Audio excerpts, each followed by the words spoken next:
College. Nós estamos aqui no Museu de Canaille, estamos aqui com Casey Scheuerell. That's right.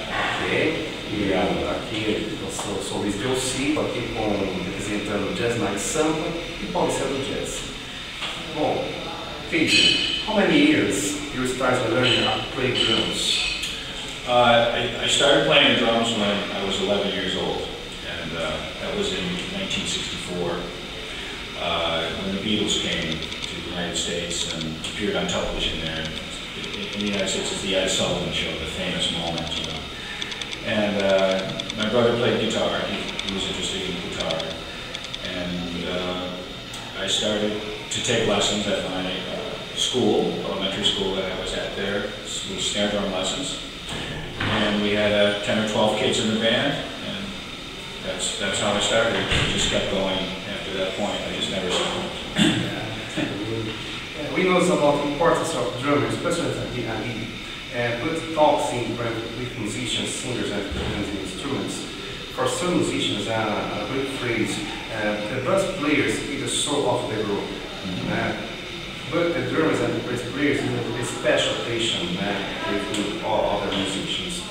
How is done between bass players and drummers? Okay, so the role of the drummer? Yeah. In the band? I think mostly we are supportive in nature, so we have to be sensitive to a soloist, whatever the soloist is doing. If they're looking for more excitement, if they're looking for something more calm, they want it to groove a little bit.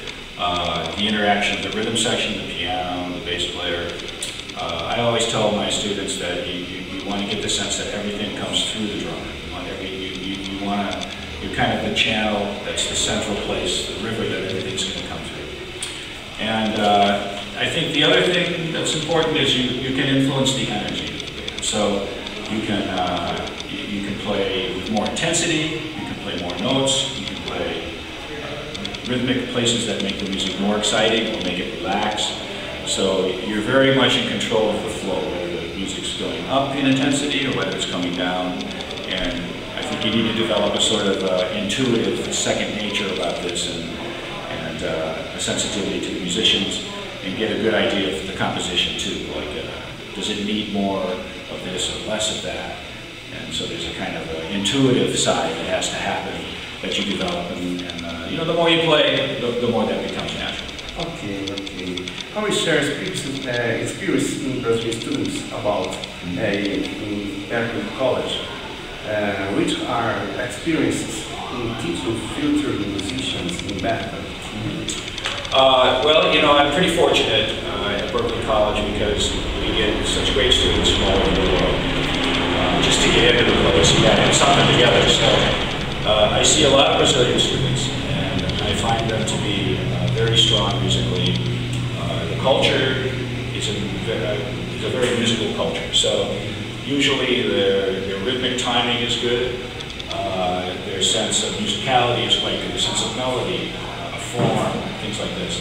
So if you can own something well, in other words, if you're from Brazil and you know bossa nova very well, then that confidence that you have and that knowledge that you have in playing one thing that's a very structured, difficult, challenging music will transfer over to other areas. All you need to do is learn the information. So I find that Brazilian students, hey, this is jazz, this is hip hop, this is our version, you know, and we're not that far away from each other. The musics are definitely interlocked. There's a lot of common things, so we started there. But you know, it's great, and I learn a lot from that. I mean, I probably learned more about Brazilian music from my students than anyone else. So that continues to this day. Very fortunate. Okay. With a good experience and remembrance of the spirit in Brazil, what is the expected about the presentation in 9 p.m. in Canaille today? My expectation? Yeah. Or expectation? Yeah. Well, for me, whenever I play anywhere, I try not to have much expectation of anything, so that everything that happens is fresh. I know the musicians I'm playing with here. We've done a couple of gigs together, although tonight is the first time I'm playing with this bass player.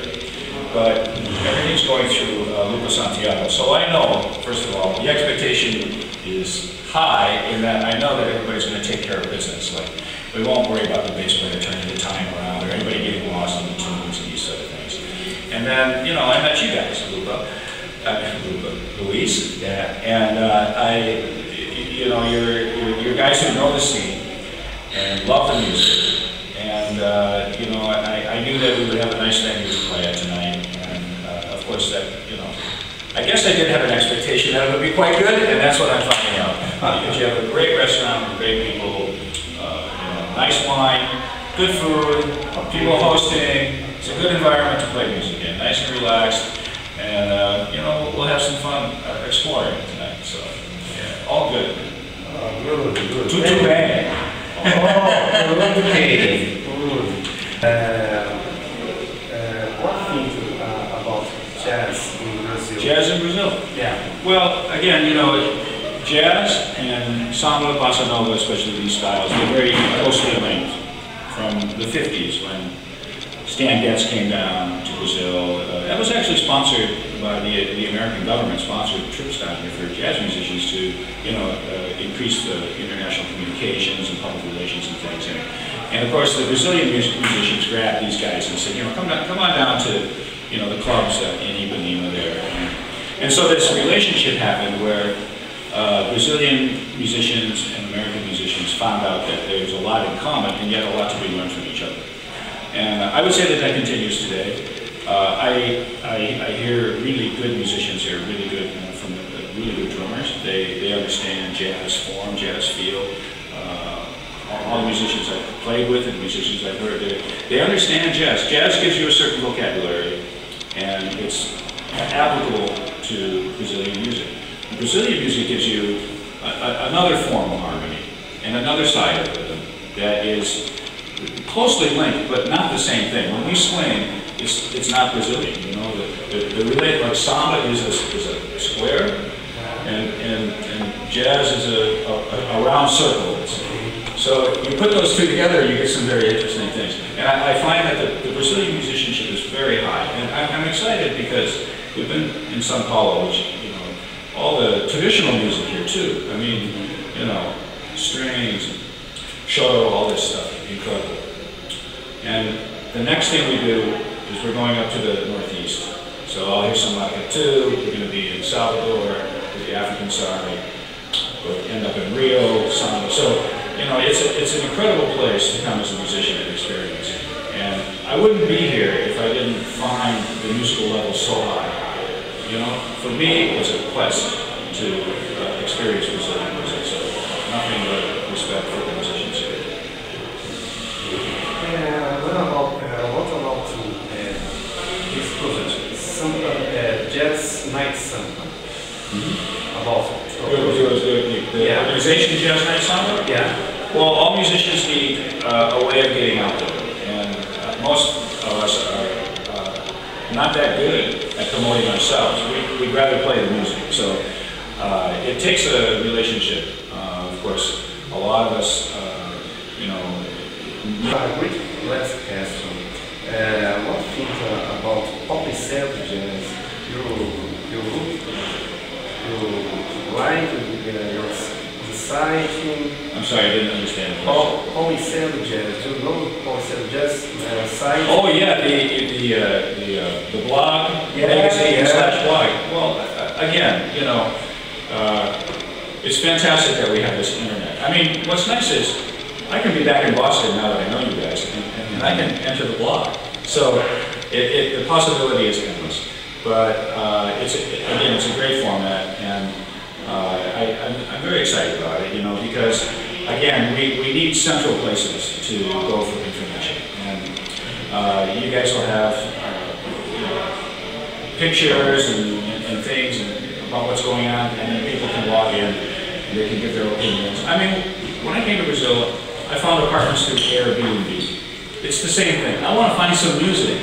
I can go to the internet now and find it. So What makes, you can see the advertisement, but really what makes the advertisement happen are the people's comments. You can say this is going to be good jazz tonight, but you know, you're promoting it. So if you go there, and people who've seen the band have come to see, you know, the Casey Scheuerell Quartet or whatever, and they say they liked it, okay, now we got something. Right? If they say don't go, it's not happening, okay. You know, it's a great thing, and I really hope it catches on and it continues, because it's fantastic for musicians, and I know it's growing really fast, so that's a good sign. I think it really does. Congratulations and thank you for helping us out. Obrigado. Pleasure's mine. Mais uma vez, muito obrigado, pessoas, muito obrigado, gente. Mais uma vez, Casey Scheuerell. Daqui a pouco, daqui a alguns minutinhos, vai estar tocando aqui no Canaille.